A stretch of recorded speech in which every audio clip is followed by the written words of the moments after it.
이번 주에 BOJ 회의도 있고요. 뭐 ECB 회의도 있고요. 연준에서 과연 100bp를 인상하냐 마냐 뭐 이런 이슈들도 굉장히 많아서 그런 이슈가 중요합니다라고 말씀드리려고 했는데 생각해보니까 이게 제일 중요하더라고요. 이게 정말 터지면 시장은 끝이다. 그게 뭘까요? 자, 이번 주 주요 일정을 먼저 보면은 주말 동안에 바이든이 사우디에 다녀온 것 같습니다. 관련된 뉴스들이 나왔는데 생각보다 별 효과가 없었던 것 같아서 이러려면 뭐하러 가신 거지? 이런 생각이 좀 들고요. 그리고 러시아가 다음 전쟁 이런 얘기들이 우크라이나에서 나오고 있는 상황인 것 같습니다. 월요일 날은 일본이 휴장입니다. 미국에서는 주택 지표가 발표되는데요. 월요일 날은 NAHB라고 하는 주택 지수가 발표되고요. 기존 주택 판매 등등 계속 발표됩니다. 그리고 이번 주에도 이제 미국에서 기업 실적들 BOA, 그러니까 뱅크 오브 아메리카, 골드만삭스, IBM, 그리고 테슬라, 수요일날 드디어 테슬라 실적 발표되고요. 바이오젠, 에보트, 알코아 등등 실적 발표됩니다. 스냅하고 AT&T 그리고 넥스테라도 실적이 발표됩니다. 화요일 날은요, 브레이너드 부의장이 연설이 있는데요. 사실 이분이 최근에 이제 뭐 금리와 관련된 이야기를 특별히 많이 해주시진 않지만 요즘에 잘 아시는 것처럼 100bp 인상하냐 마냐 이게 굉장히 관심이어서 그 내용을 힌트를 얻을 수 있을 것 같고요. 수요일에는 중국에서 기준금리 결정과 관련된 중요한 의사결정이 있습니다. 개인적으로는 제일 중요한 게 ECB 회의가 아니겠냐. 왜냐하면 ECB 회의를 하고 나서 이게 시장이 잘 버틸 수 있는지 여부를 좀 잘 봐야 되겠다 이런 이야기를 해드리고 싶었으나 생각해보니까 실제로 FX 딜러들은 ECB 회의에서 금리를 올리느냐 안 올리느냐도 중요하게 보지만 진짜로 이날부터 러시아가 가스 공급을 중단하냐 이거를 훨씬 더 관심을 많이 갖고 있다라는 이야기가 나오더라고요. 그래서 이 부분이 좀 중요할 것 같고요. 한국의 수출입 속보치도 이날 동시에 발표가 됩니다. 과연 이제 20일까지의 속보치가 발표되는데요. 어떤 내용이 발표될지 주목해서 봐야 될 것 같습니다. FOMC는 다음 주에 예정돼 있습니다. 첫 번째 주제는 설마 100bp 인상은 아니겠죠? 이렇게 정해보긴 했는데 전반적으로 지금 미국 경제와 관련된 부분, 물가와 관련된 부분 등등 정리해보고 블라드 총재가 의미심장한 말을 했단 말이죠. 그 말의 의미를 좀 생각해 보도록 하겠습니다. 우리가 이걸 처음부터 한번 다시 한번 생각을 해보자고요. 미국 경제가 지금 왜 이 사단이 나버렸는지를 처음부터 다시 한번 생각을 해보면 시작은 공급망이었습니다. 그래서 옥스포드에서 미국의 서프라이 체인이 얼마나 안 좋은지를 보여주고 있는 그 지수가 있는데요. 이 지수가 4월 달에는 마이너스였다가 이게 쭉 올라가서 올해 3월 달쯤까지 올라갔다가 지금 한 달, 두 달, 세 달째 지금 낮아지고 있습니다. 공급망이 문제이긴 했는데 공급망 이슈는 안정이 되고 있다라는 거죠. 그러니까 처음 문제였던 공급망은 정상으로 돌아가고 있다는 겁니다. 원래는 중국에서 미국으로 지금 가고 있는 배들이 정박이 돼가지고 작년 10월 달까지 정말 너무 힘들다 막 이런 얘기들이 많이 나왔지만 지금은 많이 낮아져 있는 상황입니다. 그래서 실제로 이것도 재밌는 그림인데 연준의 베이지북, 미국 경제를 판단하는 베이지북에서 쇼티지라는 단어가 얼마나 많이 나와 있느냐를 봤더니 계속해서 늘어나다가 작년 8월을 기점으로 해서 줄어들기 시작했는데 요즘에는 거의 안 나온다라는 거죠. 쇼티지에는 관심이 없어졌어요. 문제는 뭐냐면 작년 10월 달에 야 물건 좀 빨리 가져와 라고 해가지고 안 가져와가지고 지금 갖다 놨더니 물건이 안 팔려서 문제가 되고 재고가 문제되고 등등 여러 가지 문제. 공급망 이거 문제가 풀렸다고 해서 풀릴 문제가 아니라는 거죠. 그리고 IMF에서 성장률 전망치를 substantially 그러니까 이제 충분하게 크게 한 번 더 낮춰야 될 것 같다라는 이야기를 했습니다. 그래서 경제 성장률 전망치를 사실 IMF 같은 경우는 4월 달에 전망치를 냈고요. 월드뱅크 6월, OECD도 6월 달에 냈는데 빨간색 4월 달에 먼저 냈으니까 이 정도였는데 아마 7월 26일에 한 번 더 발표할 것 같은데 아마 크게 낮출 것 같습니다. 이것과 관련돼서 이 경제 성장률 전망치가 빠르게 낮아지는 것과 관련해서 제가 지난 4월 달부터 계속해서 보여드렸던 하나증권의 윤재성 연구원님과 같이 찍었던 영상 있죠? 그거 한번 간단히 잠깐 보고 오실래요? 이런 식으로 계속 지탱하기 어려운 상황이라면 결국은 뭐가 사단이 나서 이게 결국 끝나는 거거든. 수요 파괴. 네, 그 수요 파괴라는 얘기가 이거 현실화가 되고 있는 것 같습니다. 휘발유 마진이 굉장히 큰 폭으로 조정받고 있고요. 자, 이 그림 보니까 이거 봐봐. ECH 가격이 급락하고 있습니다. 이런 속도로 그러니까 이게 한 번 빠지면은 이게 정말 빠른 속도로 빠지는구나. 이게 진짜 무섭구나라는 걸 알 수 있다는 거죠. 수요 파괴가 현실화되고 있는 것 같습니다. 이제 막 시작되는 것 같아요. 자, 그리고 이제 미국 시장이 금요일 날은 반등을 했는데 그 반등을 했던 중요한 요인 중에 하나, 두 가지 요인이 있었는데 첫 번째가 소매 판매가 굉장히 잘 나왔다라는 거예요. 그래서 5월 달에는 좀 둔화되는 듯 싶더니 다시 올라갔다. 그래서 쇼핑 많이 하는구나 라고 생각을 했는데 한 두 가지 정도 이슈가 있습니다. 첫 번째는 뭐냐면은 이게 진짜 늘어난 거냐 아니면 그렇게 보이는 거냐 라는 질문인데요. 첫 번째는 뭐냐면 인플레이션을 감안하지 않은, 그러니까 돈을 얼마나 썼니? 그래서 이게 우리가 명목으로 보는 소매 판매는 계속 늘어나는 겁니다. 우리가 한 달에 얼마 썼는지는 계속 늘어나는 거죠. 그런데 인플레이션을 감안하게 되면은 작년부터 그냥 정체다라는 겁니다. 무슨 얘기냐면 인플레이션 때문에 돈을 더 많이 쓴 것처럼 보이는 거지 진짜 그렇게 많이 늘어나고 경기가 좋은 건 아니다 라는 반론도 있다는 거죠. 두 번째는 뭐냐면은 이거는 그 전주에 나왔던 건데, 미국인이 신용카드 사용액이 감소하고 있다라는 그런 우려들도 사실 있습니다. 그러니까 바클레이즈랑 BOA 같은 그런 신용카드 회사를 가지고 있는, 그 관련된 정보를 가지고 있어서 실제로 사람들이 얼마나 돈을 많이 쓰는지를 보고 있는 걸 보면 그렇게 많이 안 쓰는 것 같은데 이런 생각을 하게 만든다는 거죠. 인플레이션 때문에 소비에 대한 전망이 좀 왜곡되어 있을 가능성이 있다라는 이야기는 한 가지 점검해 놓고 가실 필요가 있는 것 같습니다. 그리고 이번 주에 나오는 미국 지표는 주택 지표입니다. 특히 주택 지표가 최근에 재고가 많이 증가하고 있다 이런 얘기들도 나오고, 주문해 놓고 나 다시 생각해 봤는데 와이프랑 상의해 봤는데 이거 취소해야 될 것 같아요. 남편이랑 상의해 봤는데 취소해야 될 것 같아요 라고 얘기하는 사람들이 많아지고 있다라는 소식도 전해지고 있습니다. 결론적으로 GDP Now라는 곳에서 미국의 GDP를 전망하는 수치를 보면 지난번에 마이너스 2.1%까지 갔다가 조금 올라오긴 했습니다만 여전히 마이너스 1%에서 마이너스 2%, 즉 리세션 구간에 있다. 미국도 상황이 좋진 않다라는 거죠. 그리고 금요일날 미국 증시가 올랐던 두 번째 이유는 뭐냐면은 인플레이션에 대한 기대치가 낮아졌기 때문이에요. 그래서 미시간 대학교에 있는 조교들이 열심히 막 설문조사 해가지고 결과를 봤더니 소비 심리지수도 엄청 안 좋고 인플레이션에 대한 기대치도 많이 낮아졌다라는 거죠. 이거 보면 연준이 100bp 인상 못하겠네, 75bp 인상하겠네 라고 하면서 시장이 반등한 거다라고 볼 수 있다라는 거죠. 그런데 이제 변수가 하나 있습니다. 이게 뭐냐면은 우리 잘 아는 블라드 형이죠. 블라드 형이 씩 웃으면서 무서운 얘기를 하나 했는데요. 자, 연말의 기준금리 목표치를 상향해야 될 것 같다라는, 형 왜 그래 자꾸 이런 생각을 하게 만드는, 왜 75bp면 된다면서 이런 생각을 하게 만드는 그런 목표치를 그냥 아예 더 높여야 될 것 같다라는 이야기를 하셨습니다. 그러면서 또 한마디 하셨는데, 지금 7월 달에 75bp 인상하나 100bp 인상하나 그거 똑같아 쌤쌤이야 라는 얘기를 하셨다는 거죠. 어차피 장기적으로 가야 될 금리가 더 올라간다면 여기서 75를 올리든 100을 올리든 갈 거니까 여기서 이렇게 가나 뭐가 의미가 있냐라는 거죠. 그래서 실제로 보면은 100bp 인상 가능성은 29%, 30% 정도까지 낮아져 있는 상황입니다. 그림을 좀 더 자세히 보면요, 참 이 그림이 참 격세지감인데요. 이 그림 보시면요, 작년 9월 달까지만 해도요, 작년 9월 10월 달까지만 해도 올해 7월, 그러니까 지금까지도 연준이 금리를 한 번도 안 올릴 거라고 생각하는 사람이 80%였어요. 이때는 좋았네요. 근데 이렇게 될 가능성은 빠르게 낮아져서 이미 이제 0%가 됐고요. 이건 이미 0%가 됐죠. 그리고 3번 정도 올리지 않겠냐라는 생각이 좀 있었다가 다시 또 0%.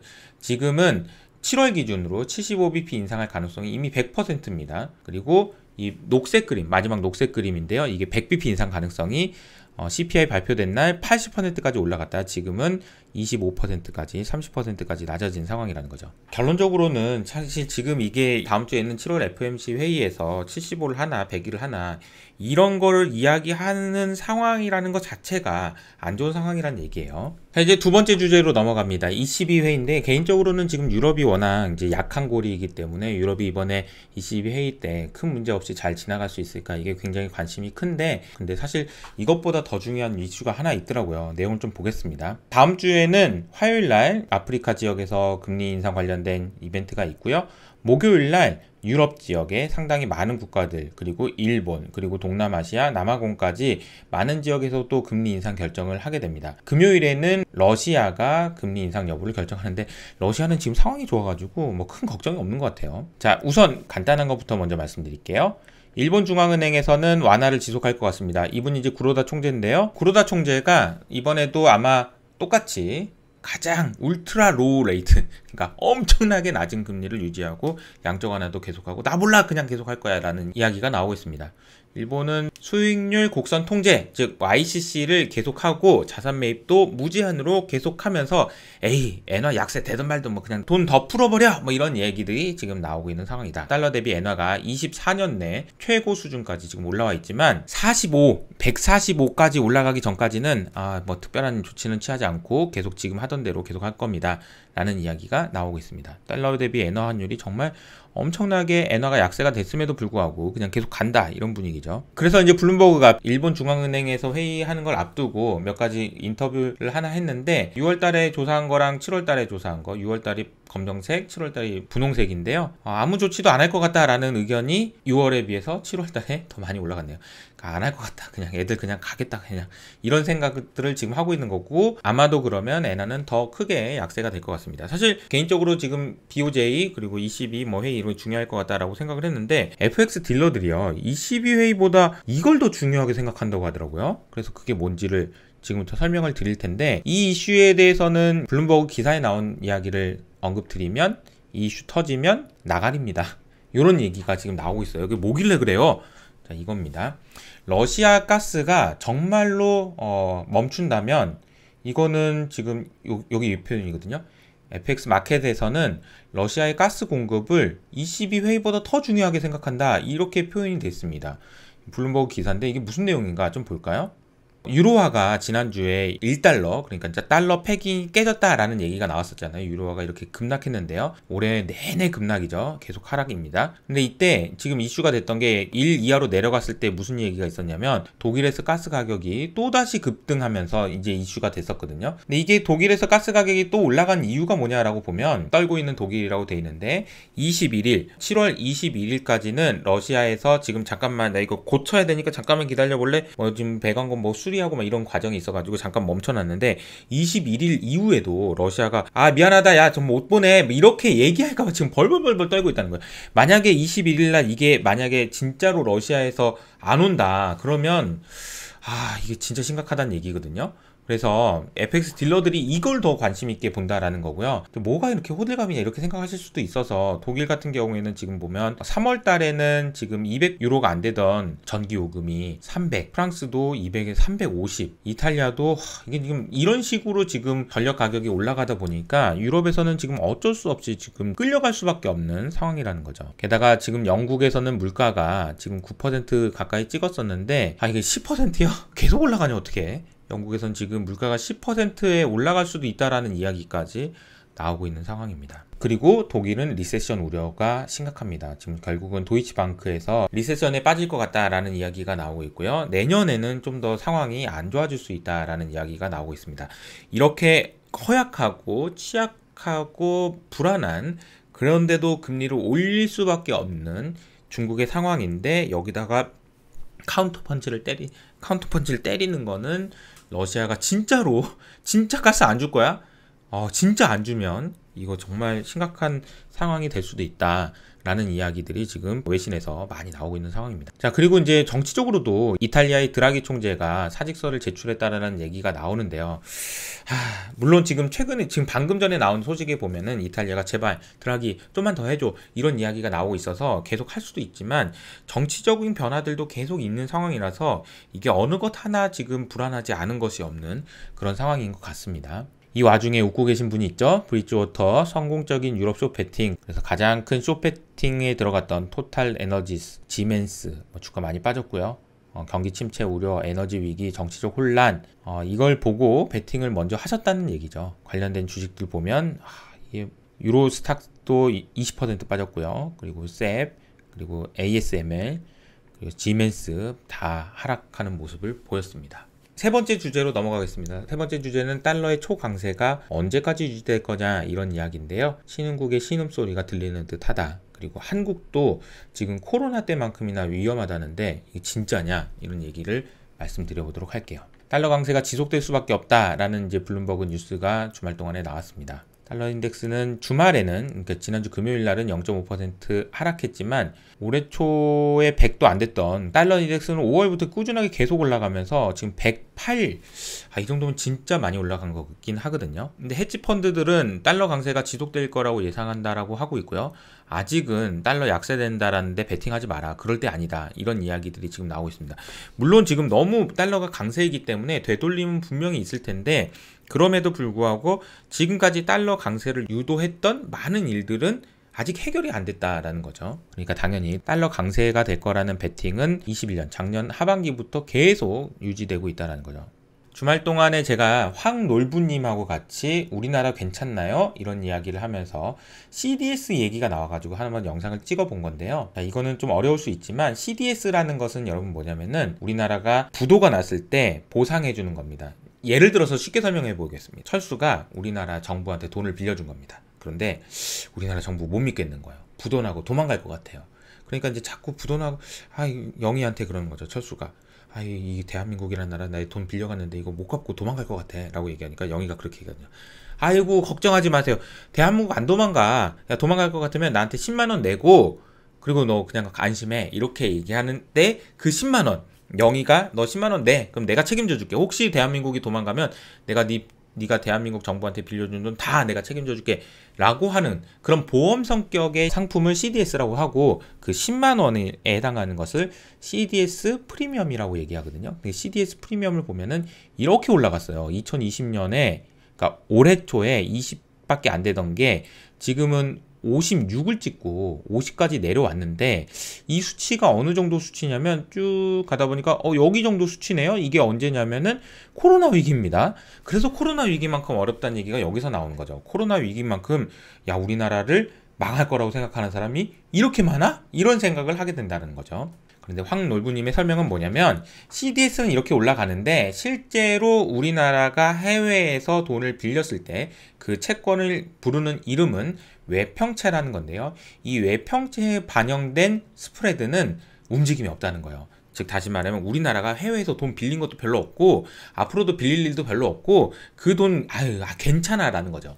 그럼 이건 왜 올라간 거예요? 이러면은 우리나라 국채 이외에 우리나라에 있는 많은 기업들이 발행한 채권이라든지 어떤 다른 채권들이 가격이 빠지는 것에 대해서 해지하기 위한 수단일 뿐이지 이것이 지금 그렇게 심각한 문제가 되는 건 아니다 라는 이야기를 해주셨습니다. 오해하지 말으셔야 될 거는 뭐냐면은 이렇다고 해가지고 괜찮다 이런 얘기는 절대 아니라는 거죠. 원달러 환율 지금 급락하고 있습니다. 그리고 CDS는 2020년 코로나 위기 상황까지 안 좋아졌대요. 게다가 외환보유고도 요새 좀 준다는 얘기 나오던데요. 지금 오늘 전해드린 얘기도 엄청 안 좋은데요. 이런 생각을 해보면 이 모든 것들은 좋은 건 절대 아닙니다. 그럼에도 불구하고 이런 생각은 또 한번 해보실 수 있어요. 뭐냐면은 여러분 잘 생각해 보시면 CDS라는 얘기가 나올 때는 주식 투자자들한테 CDS라는 얘기가 들린다? 이거는 진짜 안 좋은 거거든요. 그래서 그런 얘기가 나올 때 주식을 사면 항상 수익이 날 수 있습니다. 그만큼 안 좋다라는 거를 반증한다라는 얘기죠. 당장 해결된다라는 건 아니지만 그만큼 지금 어려운 환경이라는 거를 반증한다라는 건 또 여러분들이 기억해 주시면 좋을 것 같습니다. 어쨌든 상황이 좋진 않아요. 그래서 달러가 초강세를 가는 동안에는 아시아 주식에서 자금이 유출될 가능성이 큽니다. 타이완, 인도 그리고 우리나라에서 돈이 유출되고 있다라는 이야기가 나오고 있는 거죠. 신흥국 관련돼서 이야기를 좀 전해드리면 아르헨티나에서 기준금리를 동결했습니다. 몇 퍼센트로 동결했을까요? 네, 52%로 동결했습니다. 기준금리가요, 52%입니다. 물가 상승률이 64%고요. 지방채권이 높은 수익률에도 인기가 없으니까 롤오버를 하기가 상당히 어려운 상황이다라는 이야기가 지금 나오고 있는 거죠. 만기도 지금 6월달부터 계속 돌아오고 있어서 9월달에 지금 만기가 많네요. 아르헨티나도 이상한 얘기가 나오더라도 전혀 이상하지 않은 그런 상황인 것 같습니다. 중국에서는 지금 이번 주에 금리를 인하한다 이런 얘기들이 나오겠지만 사실 내부적으로는 상당히 안 좋은 이야기들이 많습니다. 중국 밖에서 터지는 문제들이라고 얘기했는데 중국 내부에서는 지금 채권들이 그래도 안전하게 지금 돌아가고 있습니다. 그런데 외부에서 중국 밖에서 빌린 돈들이 상당히 문제가 되고 있다는 거죠. 과거에도 그랬던 거 아닌가? 아니에요. 과거에는 온쇼어, 그러니까 안에서 부도가 많이 나고 밖에서는 부도가 별로 안 났는데 최근에는 밖에서 부도가 많이 나고 있다는 것이 문제라는 이야기가 나옵니다. 유럽은 지금 상황이 제일 많이 안 좋은 것 같고요. 그 다음에 이제 중국인 것 같은데 중국에서도 스태그플레이션에 대한 이야기가 나오고 있습니다. 특히나 모기지, 부동산 관련된 이야기가 상당히 좀 문제가 있는데 우리 이제 신정은 기자님께서 쓰신 기사에 보면은 아파트 분양 피해자들의 주택담보대출 상환 거부, 이걸 이제 팅다이 운동이라고 얘기하는 것 같은데요. 이게 무슨 얘기냐면요. 아파트, 그러니까 여기 이 화면입니다. 중국에서 아파트가 지어질 거라고 얘기해가지고 내가 돈 내놓고 대출 받은 다음에 주택담보대출을 이제 상환을 하면 집을 주는 거죠. 근데 보니까 집 완공돼야 될 때가 한참 지났는데 이러고 있는 거야. 이러고 있는 거야. 그러니까 속이 터져요, 안 터져요? 그러니까 나 못 갚아, 그럼 배째라, 이런 거죠. 이런 운동들이 지금 나타나고 있으면서 지난주에 상당히 좀 이슈가 됐던 부분입니다. 숫자를 보면은 블룸버그에서 정리한 숫자인데요, 약 2조 위안, 그리고 우리나라 돈으로 360조 원 정도가 보이콧에 영향을 받고 있다라는 얘기가 나오고 있고요. 전체적으로 모기지 대출의 총 규모는 900조 원 정도 된다고 합니다. 이게 문제가 되는 건 뭐냐면은 그 도시마다 아파트를 더 이상 짓지 못하고 있다라는 거예요. 그 참 얼마나 안타깝겠어요. 내가 저 집 다 지어지면은 나도 이제 들어가서 새 아파트 살아야지 막 이러고 생각을 하고 있는데 안 지어지고 있는 거야. 뭐 원자재 가격 올라가고 뭐 금리도 올라가고 그러면서 이제 문제가 생기다 보니까 공사가 진행이 안 되다 보니까 나 안 해 뭐 이러면서 이 문제들이 생긴다는 건데, 물론 이게 비중이 얼마 크지 않기 때문에 괜찮다라는 의견들도 많이 있고 실제로 그럴 수도 있지만 이런 얘기가 나온다라는 건 사실 자체가 좋은 건 아니죠. 자, 바이든이 빈살만 만났는데 이럴 거면 왜 만났나 싶은 이야기들을 지금부터 전해드리도록 하겠습니다. 자, 무너진 미국의 자존심. 이 표정 보세요. 빈살만. 그래? 뭐 이런 표정이잖아요. 자, 그래서 바이든이 별 성과가 없었던 걸로 얘기가 나옵니다. 사우디가 말만 저렇게 하지 증산해주겠네 라는 이야기들이 많았는데 내용을 보면 이런 표정이었던 것 같습니다. 그래서 지금 바이든 표정을 보면서 저는 어떤 걱정이 되냐면, 야, 이게 이놈들 봐라, 이놈들 한번 꿀밤 한번 콱 쥐어줘 버릴까 막 이런 생각을 하는 게 아닌가 라는 걱정이 들 정도입니다. 이 푸틴은 또 앉아가지고 뭘 얘기하고 있냐면은, 야, 석유 기준가격 우리가 만들자. 그냥 야, 벤치마크 우리가 만들어. 아이고 됐어 우리가 만들어. 네, 이런 얘기를 하고 있는 상황이라는 거죠. 게다가 방금 전에 나온 소식인데요, 끝나지 않은 전쟁이라고 해서 우크라이나에서 러시아 이거 또 전쟁하려고 그런 것 같아요. 어떡해요, 이런 얘기들이 지금 나오고 있다는 거죠. 그러니까 원자재와 관련된 이야기들 중에서는 레리 핑크 블랙락의 CEO가 지금 이거 또 다른 얘기를 했는데요, 휘발유 가격보다는 지금 식품 가격을 더 걱정해야 돼요 라는 이야기를 했다는 건데, 이 내용입니다. 지금 비료 가격이 안 빠지고 있다라는 거예요. 그래서 레리 핑크 입장에서는 지금 곡물 가격을 더 걱정해야 된다라는 이야기가 나옵니다. 이호석 아카데미에서 최근에 식량 위기 호면 항공 방합니다. 다소 자극적인 이야기지만 우리나라도 결코 안심할 수 없다라는 얘기를 전해드렸으니까 혹시 못 보신 분 있으시면 같이 보시면 좋을 것 같아요. 마지막으로 2분기 실적 관련된 이야기를 좀 해보겠습니다. 파란색이 주가고 검정색이 실적입니다. 실적 전망치는 계속해서 우상향 올라가고 있는 구간이지만 주가는 이미 많이 하락하고 있는 상황이죠. 그래서 실적도 아마 내려올 것 같은데 실적이 어떤 식으로 내려오는지가 상당히 좀 중요합니다. 마진도 솔직히 좀 진정돼야 되지 않을까요? 2분기에 마진이 12.4%로 지금 전망을 하고 있는데 3분기는 12.9%로 전망하고 있단 말이에요. 이거 좀 내려와야 되지 않을까요? 매출을 보면요, 실적이 예상보다 안 좋았던 게 빨간색, 녹색이 예상보다 좋았던 건데 산업재나 금융 관련돼서는 예상보다 안 좋았고요. 헬스케어는 경기와 그렇게 크게 상관없으니까 그나마 다행스러운 실적을 보여주고 있는 것 같습니다. 매출은 이렇고요, 이익은 이렇습니다. 이익은 중간에 보면 노란색은 예상치 정도 수준이다 라고 돼 있는데, 이 그림을 다시 한번 요 그림 보시면 이 노란색이 좀 바뀌었네요. 그러니까 이 노란색에 있는 지역은 매출이 별로 안 나왔음에도 불구하고 실적이 잘 나왔다, 즉 다시 말하면 그래서 선방했다, 가격을 잘 전가했구나, 이런 생각을 할 수 있습니다. 개별적으로 살아남을 수 있는 기업과 그렇지 못하는 기업들이 아마 극명하게 나뉘는 그런 실적 시즌이 되지 않을까라고는 생각이고요. 밸류에이션은 10년 평균 밸류에이션이 밑으로 지금 이제 내려와 있는 상황입니다. 물론 이익이 좀 더 내려온다면 좀 더 내려올 수는 있겠지만 좀 잘 지켜봐야 될 것 같습니다. 어려운 환경이 이어지고 있는 상황이고, 제가 뭐 사실 주가가 이번 주에는 올라요, 뭐 빠져요, 뭐 등등 이런 이야기들을 최근에는 많이 안 해드리고 있는데, 그렇게 하는 이유가 뭐냐면 지금 상황에서는 뭔가를 여러분이 단기적인 전망을 해가지고 여러분들한테 도움될 게 하나도 없다라고 저는 생각해요. 늘 똑같은 말씀인데요, 어려운 환경이기 때문에 주식을 여기다가 내다 팔기는 아까워요. 그렇게 하지 마시고 가지고 끝까지 이 위기를 함께 할 수 있는 주식들만 들고 쭉 버티시는 겁니다. 이번 주도 생존 투자하시기를 응원합니다. 지금까지 이호석 아카데미였습니다.